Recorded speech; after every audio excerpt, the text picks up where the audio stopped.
And మేము ఇప్పుడే sweet house నుంచి అయితే వచ్చేసామన్నమాట. అండ్ మేము తీసుకున్న ఐటమ్స్ ఏంటివి ఇదిగోండి. అయితే మేము first of all cream cake తీసుకుందాము అనుకున్నాము. బట్ తర్వాత ఈ మధ్య క్రీమ్స్ ఎగ్స్ ఏమీ యూజ్ చేయకుండా ఈస్ట్ పౌడర్ యూజ్ చేస్తున్నారు కదా, సరే వద్దులే అని చెప్పేసి ఇక మేము క్రీమ్ బదులు ఈ కేకే తీసుకున్నాం అనమాట. మమ్మీకి మరీ అంత హెవీగా ఉన్నా కానీ ఇష్టం కూడా ఉండదు.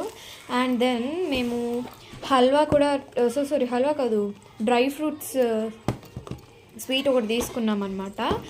అండ్ ఇంకొకటేమో కాజు ఒక స్వీట్ అనమాట. ఈ రెండైతే తీసుకున్నాము. ఇది 250 రూపీస్ పడింది ఒక్కటి, అంటే ఒక బాక్స్ 250 రూపీస్. అండ్ మొత్తం ఎంతో అయితే కాస్ట్ అయింది. బట్ మనం ఎక్కడ అంటే ఈ స్వీట్ హౌస్ నేను ఆల్రెడీ ఒక వీడియోలో అయితే నేను మీకు ఆల్రెడీ చూపించాను. ఇప్పుడు దీన్ని అయితే లోపల ఎలా ఉంటుంది అన్నది మీకు ఒకసారి ఓపెన్ చేసి చూపిస్తాను.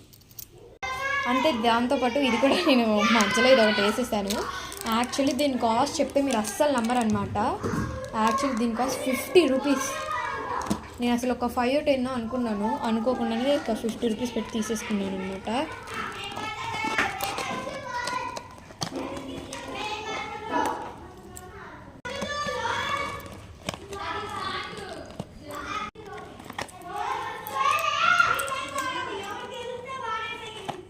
అండ్ చూసారు కదా, ఇదే అనమాట కాజుకి సంబంధించిన స్వీట్. ఒకసారి టేస్ట్ చేద్దాం.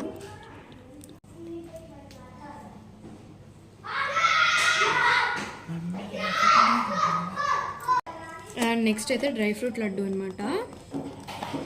ఇదిగోండి, ఇదే అనమాట మన dry fruit laddu.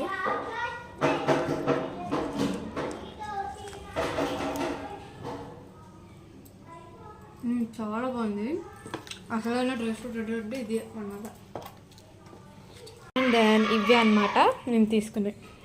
Okay, bye guys, love you all.